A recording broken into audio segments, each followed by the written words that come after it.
A lot of cameras. Hello, and welcome to episode 138 of the Master the Mind, Master Anything podcast with me, Dave Cottrell. So, this episode is all about empathy and burnout. And I'm going to be recording this live on a few different sources. So, right now, to my left, I have Instagram. In front of me, I have Twitch.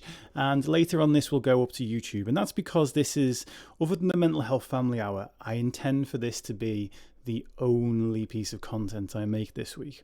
We'll see how that goes. The Mental Health Family Hour needs to go on tomorrow. The podcast goes live on a Wednesday. But this, I intend to it to be the only piece of content I make this week.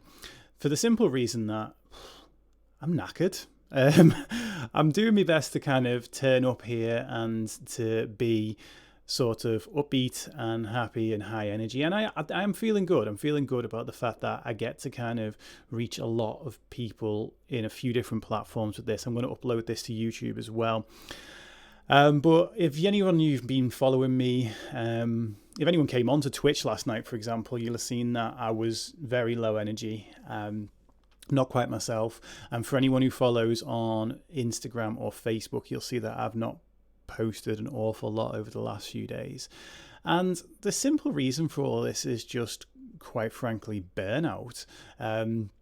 Hit a point where, where's my empty cup? There's an empty glass here. So this is me trying to pour from an empty cup. And I advise my clients against such things. I advise people against such things on the old internet, and I've been a little bit naughty in the fact that I've been doing it myself. I've been trying to pour from that empty cup, and I mean, if I'm perfectly honest, I'm quite pleased at how well it's gone up until this point. Lockdown, how far into lockdown are we? 700 years or something? I think we're about 11 weeks, 12 weeks. I've honestly, genuinely lost count of how far into lockdown we are. And when I would say I finally realised I burnt out was Sunday morning. And this last week, I think I've just been noticing more and more my mental energy just dipping like crazy. And my mental energy was going, but my physical energy was still there.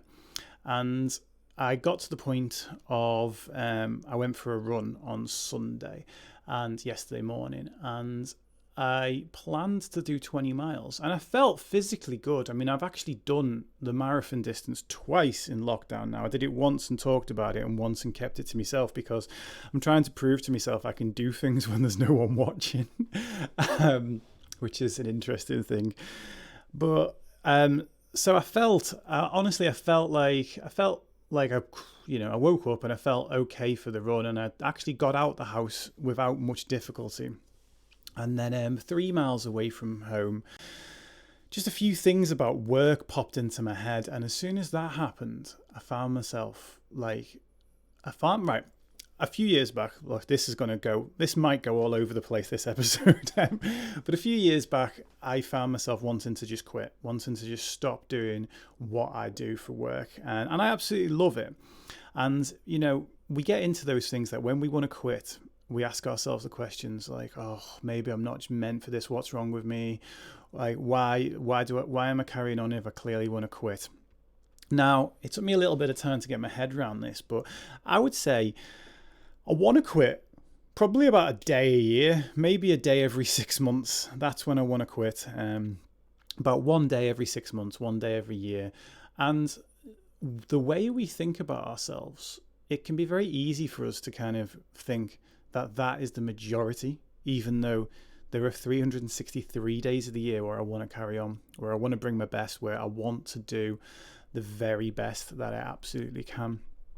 And the thing is, it took a few years when I realized this a few years back, the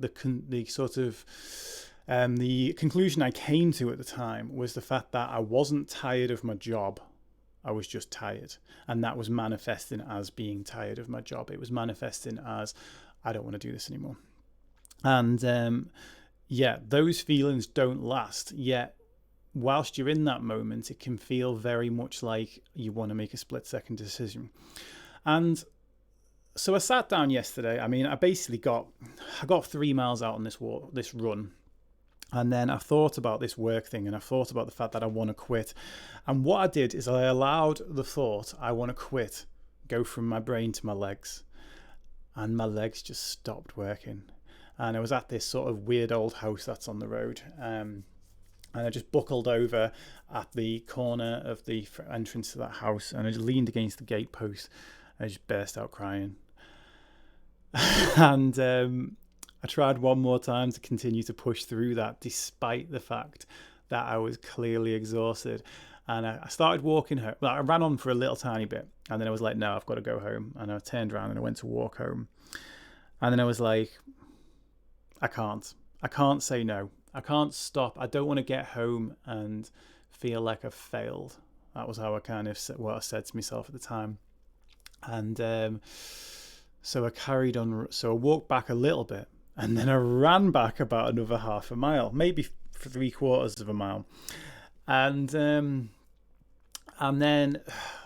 at that point, I'm on a loop. So the loop is 10 miles. And I was going to do that loop plus another loop to make 20 miles.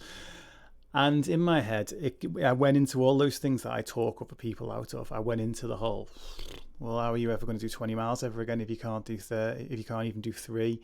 Oh, you don't want to be the type of person that gets anxious or gives up on runs and all of this stuff, letting one exception. And in the end, I turned round. I did turn round in the end, and I walked home. I was 4 miles out when I walked home.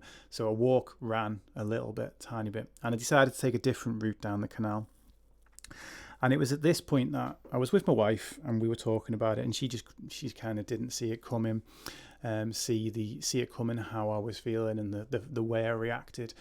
And we're talking about it, and I said, basically, she's like, do you want to talk about how you feel? And I'm like, not really. It's like, I don't want to actually talk about mental health. And she's like, why not? I was like, I've been talking about nothing but mental health for 12 weeks. And what happened was, at the beginning of lockdown, I thought, you know what? One of my favourite phrases is, let's turn adversity into opportunity. So I thought, right, well, what's in this situation? People need more of this, that, and the other. People need more need more help. They might need more help with anxiety, might need more help with stress. And I poured myself into this, like completely poured myself into this. As a listener to the podcast, you may remember that there was a whole two episodes a week section. And I've talked to other podcasters in the mental health space. And some of them have assistants or co-hosts or people that do things for them. I don't. I don't have anyone that helps me with stuff, with the exception of my website designer. My website designer does the website stuff, and he creates frames for me and stuff. But my images, I create them myself. The YouTube banners, not banners, sorry, in thumbnails, I now create them myself. The podcast, create that myself. Record it myself. Edit myself. The music for the podcast, created that myself. The videos I've done, did them myself. The ones with subtitles on, did the subtitles myself. The frames and things around them, did them myself. If you're watching on Twitch right now, the border that's around me right now, did that myself this morning. The little artwork for the podcast and the border around that and all the rest of it, did that. When we do the mental health family hour, I co-host with Sam, but I create the presentation. I create the write-up for the episode. I create the order of the episode. I do 75% of the talking on the episode, and then I do the YouTube on the episode. So I'm not honestly, I'm not doing this for to brag or anything. What I'm saying is I do pretty much all of my stuff myself. If you see people quite often say, oh, it looks like you're doing a lot right now. It's like, and when that is the case, yeah, I am. I'm actually doing all of it. That's why this is why this podcast, I'm doing it the way I am. I've made the executive decision for myself that other than the mental health family hour this week, I'm creating this piece of content. I'm not writing anything else up. I'm not putting a selfie up with some sort of description on it. I'm not going to try and help anyone that doesn't ask for it this week. That's going to be my rule. If someone wants help, by all means still ask. But I'm not going to throw myself into helping in places where I've not been directly asked, because again, that's what's really happened over the last 12 weeks. I've tried to get ahead of a lot of things. I've tried to get ahead of the idea of anxiety and return to work anxiety, and there will be some content coming out about that soon. I've been trying to get ahead of helping people understand stress better in this time, and I've thrown myself into an absolute ton of 100% free projects. Like, I've been paid for some stuff over the last 12 weeks, obviously, but like the majority of the stuff I'm talking about now is just stuff that I personally decided this will be helpful to somebody. And this episode's called Empathy and Burnout. And this is the thing is, what makes me vulnerable to this is the fact that I'm a tremendously empathetic person. And I know that a large proportion of my audience are tremendously empathetic people too. And when you're empathetic, it doesn't mean that you make everyone else's problems all about you. But what it does mean is that you carry a little bit of their problem with you. So you hear a sad story and you carry a little bit of that problem with you. Someone tells you and shares something, you carry a little bit of that problem with you. Now, in order to do my job, I need to compartmentalize that really, really well, which I thought I was doing like awesome before lockdown kicked in and all the rest of it. But during lockdown, there's been a lot of that, and there's not been very many conversations about anything else. I've not like went and saw my mates and just chatted about. I've not basically went around to my mates and just chatted about stuff.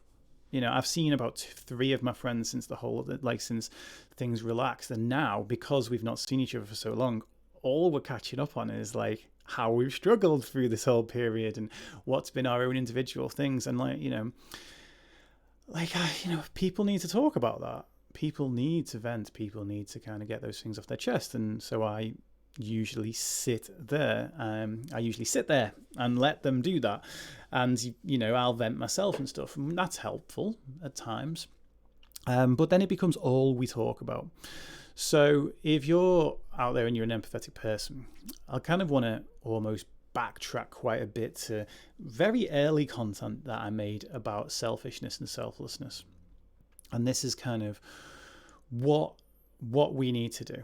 Empathetic people need to be self first, not selfish. You're not being selfish, because here's what happens. I'll try and get to both cameras while I do this. So at first, I can't turn that camera. I'd love to turn that camera to behind this camera, but my green screen's there and the whole screen would look really, really weird. And I can't quite get this one over there. So empathetic people, helpers, fixers, yay, those people, people pleasers, obligers in Gretchen Rubin's 4 tendencies, however you want to call them. People like me,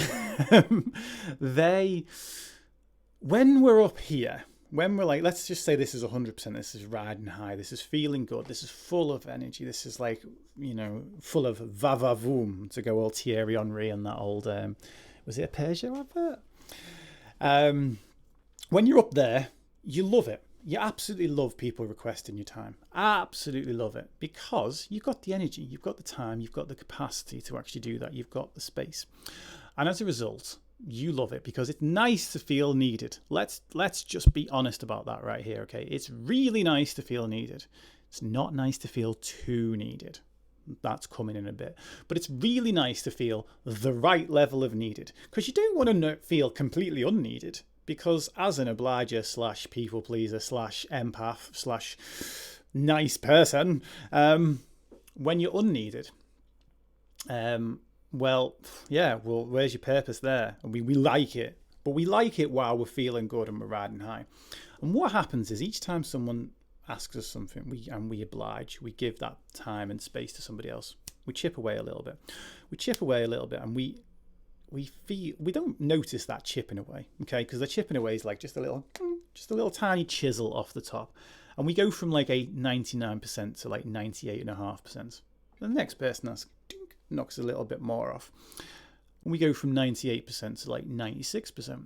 Still don't notice it, and this keeps on happening.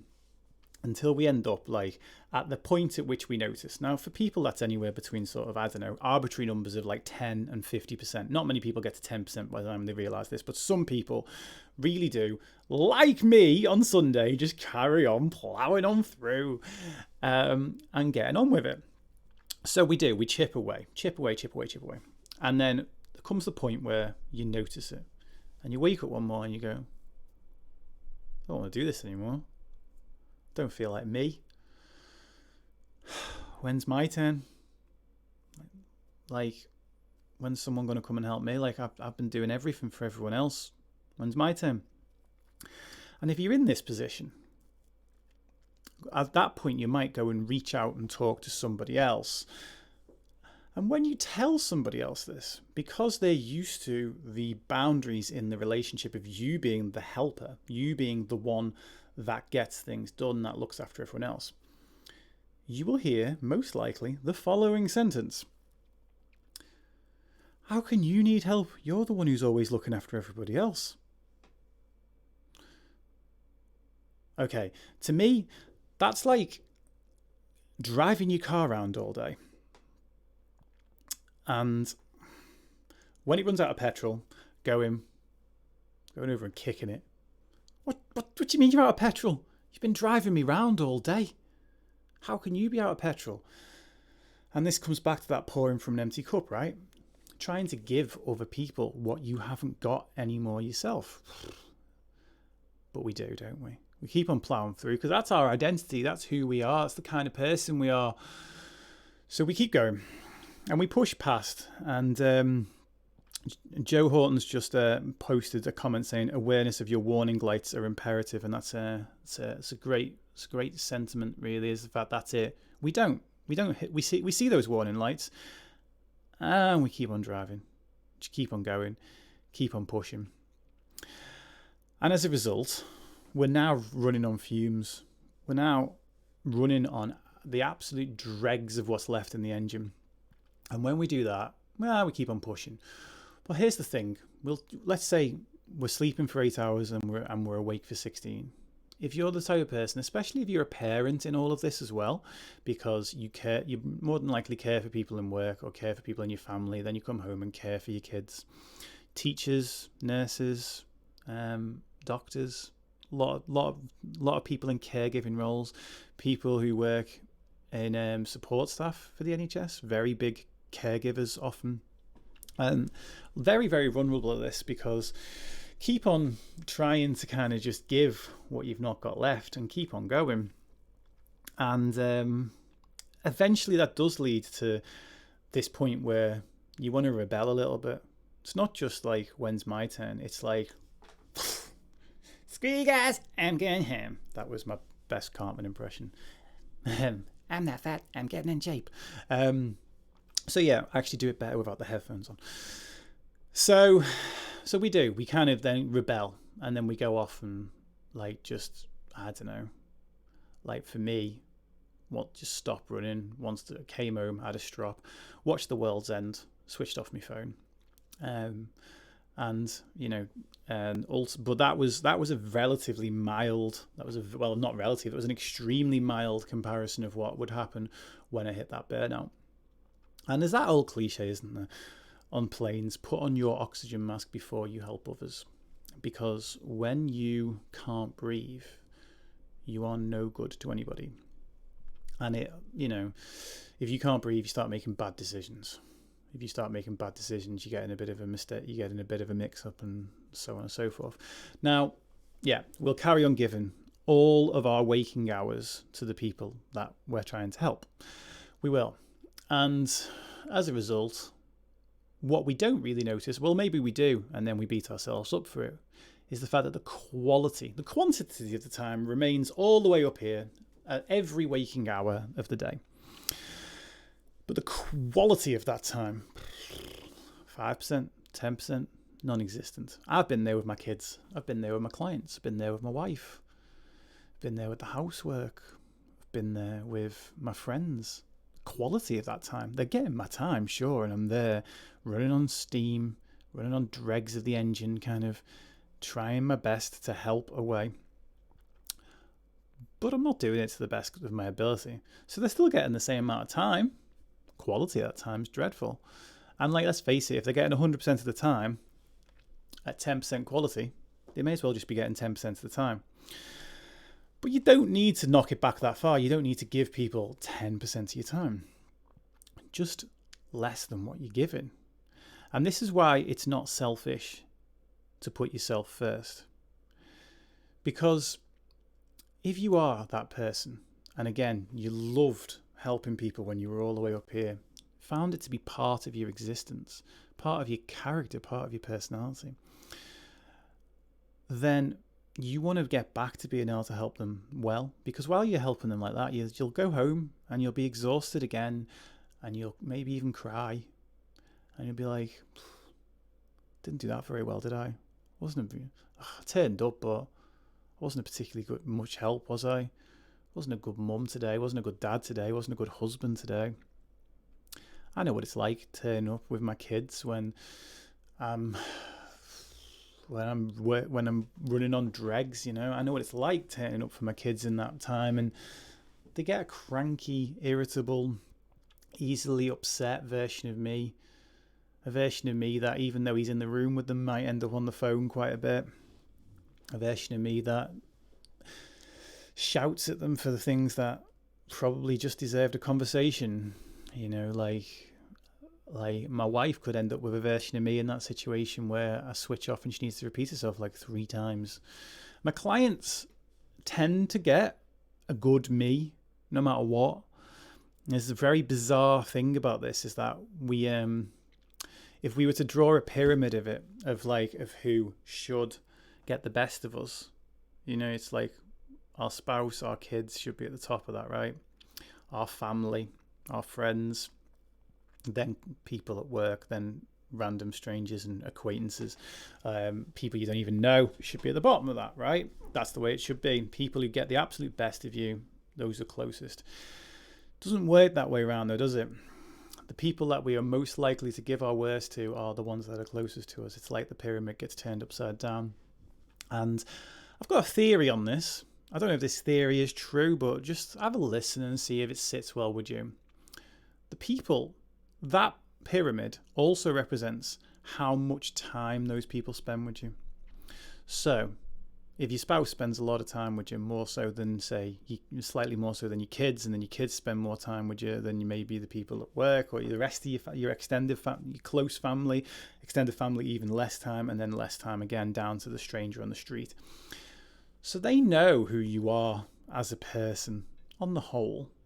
So like my wife, fingers crossed, she hopefully knows that I'm an all right kind of guy. So when I have moments where I'm a little less attentive or I'm a little more short-fused, those are compared against the overall picture of me, and they play a very small proportion. The rest of the time, a dedicated husband, dedicated father, someone who's passionate about my job, and she's got that level of comparison. But the stranger on the street, they've not got any comparison whatsoever. So if I was to show them, or my clients, or an acquaintance, someone who's like lower down on that list, if I was to show them my impatient side, my angry side, my fed up side, then that might be the only ever version that person sees of me. So as a result, I get very little time to recuperate that. And with my friends, it's like, as the other obviously factor of that is that our friends and our family are the ones that should accept us for whoever we are. And that's like kind of a key core value for a lot of us, is like we accept our friends and our family for whoever they are, so we want them to accept us back in the same way. And that's the whole thing, is that what we need to do is we need to take some time, we need to free up some space, close a few tabs. Seriously, how many tabs have I actually got open on my computer right now? Like, my brain's probably worse than that, but my computer's looking pretty scary.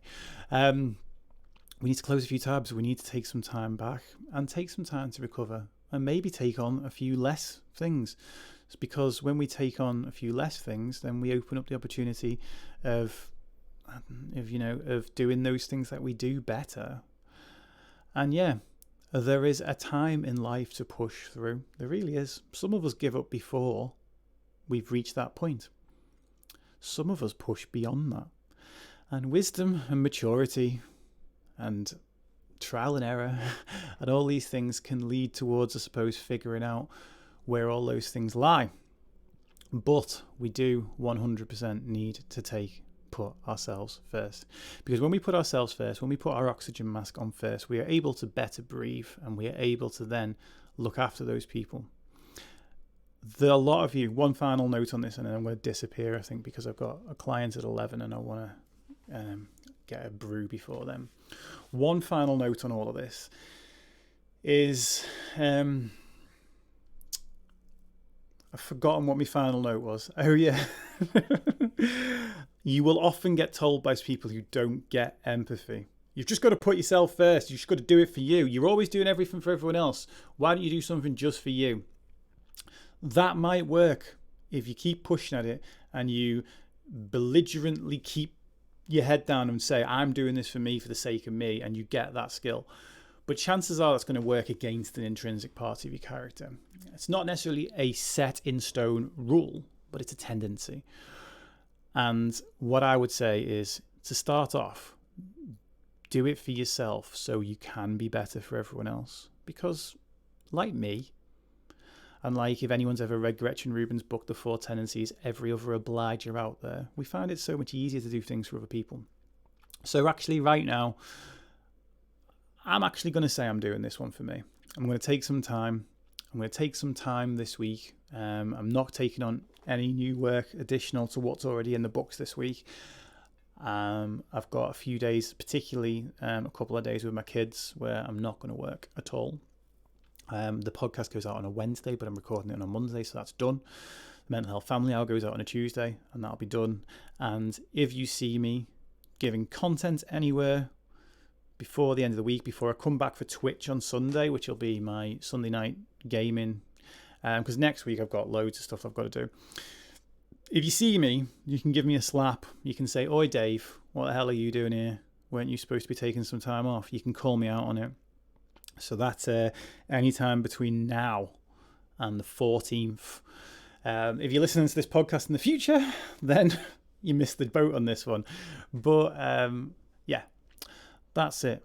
There was going to be one more thing. Shall I talk about it? Yes. Okay, fine. This might be a reasonably controversial opinion, but it's okay to not care about everything. And I don't mean you being horrible or whatever. I mean, one of the things that really got me to this point was the fact that I started caring about a lot of things, and I started reading. I basically read arguments around like furloughs and staying at home and doing the best you can and learning new languages and, you know, all that stuff. I listened to arguments about whether we should be staying at home, whether we should be going back to school and all the rest of that. And I read into those arguments really deep. I went down a big old Twitter black hole, which is one of the reasons I'm not on Twitter this week. So yeah, that was one thing. And then I went into the ones after the Black Lives Matter campaign and saw people arguing against that, which doesn't make sense to me, but hey ho. And then I just saw people arguing about everything. Once I was on Twitter, I got very much into the black hole, and I just saw so much fighting, so much not diversity. Like that's the wrong, like it wasn't diversity, it was separation. It was differences in opinion, but differences in opinion in such a horrible way. And you know what? There's if you've got 4 or 5 things that are important to you, and that's what you choose to care about, and that's where you choose to spend your bandwidth and spend your empathy and spend your mental energy, that does not make you a bad person if you are not involved actively in everything. Yet the internet will tell you that if you're not actively involved in mental health and anti-racism and anti-bullying and in climate change and sustainability and about 74 million other things, if you're not aware of every situation that's happening everywhere in the world at all times, like, you know, this is some of the arguments that I saw was in the Black Lives Matter stuff was lots of people in England being criticised for not knowing what's going on in England, but paying more attention to what's going on in America. And then I saw it about people in England not paying attention to what's going on everywhere else in the world. And it was like, there is an endless number of things out there for us to be concerned with and to be worried about and to be empathetic towards. And actually, you're not a monster if you choose to not split your opinion and your attention between every single one of those things. There are some that are more important than others, but that's down to our own individual perspective as well, isn't it? So, choose your battles, or as there's a great saying that I like, which is tend to the part of the garden you can touch. And that's one of the big things that's led to my burnout over the last few weeks, is the fact that I've been trying to tend to all parts of the garden. I've been trying to tend to try and just jump in and help and fix and all that stuff everywhere. So that's why for this week, at least, no fixing. Also, next Monday when I go and speak at the Man Cave online for Sure Mind, I have actually made the executive decision to talk as Dave Cottrell and not as Mindset by Dave. So I'm not going to be a coach that night. I'm just going to tell my personal story. I'm going to chat to a bunch of other blokes about that. I'm not going to try and coach unless anyone asks me to. I'm just going to go and tell my story and share and hang out with a bunch of blokes online. And that's it. And that's that really. But tomorrow, if you're watching the live stuff now, tomorrow the Mental Health Family Hour is all about mindfulness. So I'm actually this wasn't sneaky, but whenever I teach mindfulness, I play along. So that'll be a nice little hour of meditation whilst helping people. That seems like a fair deal. So if you're watching live, you can watch that tomorrow. It's going to be back on Twitch, twitch.tv/Mindset by Dave at 10 a.m. And then if you're listening to this in the podcast, that was yesterday, but you can find that at YouTube by searching Mindset by Dave. You can find this video as well on there if you want to watch the video version of this. I'm not sure. I mean, I've spent a lot of time looking at Instagram and not a lot of time looking at Twitch. Hi, Twitch. Hi, YouTube. I bet that looks really, really scary. I'm giving them the really scary, crazy eyes. Right. I really need to shut up and disappear. If you're not following me on all those other platforms, yay, come and follow me on all those other platforms, mainly because what I'm going to do, I'm trying to do more on Twitch, because Twitch is going to be the place of the Mental Health Family Hour the Mental Health Marathon next February. Twitch will be the place I will be hosting that. So it'll be the one place to watch the entire 26.2 hours of, if you want to watch that or any of it. I don't believe it's going to be live streaming anywhere else, unless technology changes between now and then, but it's going to be on Twitch. So twitch.tv/Mindset by Dave if you want to catch that. And also, I'm going to be doing the podcast. If you want to see me do the podcast as opposed to just listen to me to do it, that's going to be the place to do that as well, because I'm going to do some of the solo, probably most of the solo shows I'm going to do that way, not the ones with guests, because it's a little bit more complicated and sometimes they don't agree to being filmed. So it's been a pleasure. Thank you, Instagram. You guys have been awesome. Thank you, Twitch. Please... if you missed some of this, please watch it back later or check it out on the YouTube channel, and I will catch you all soon.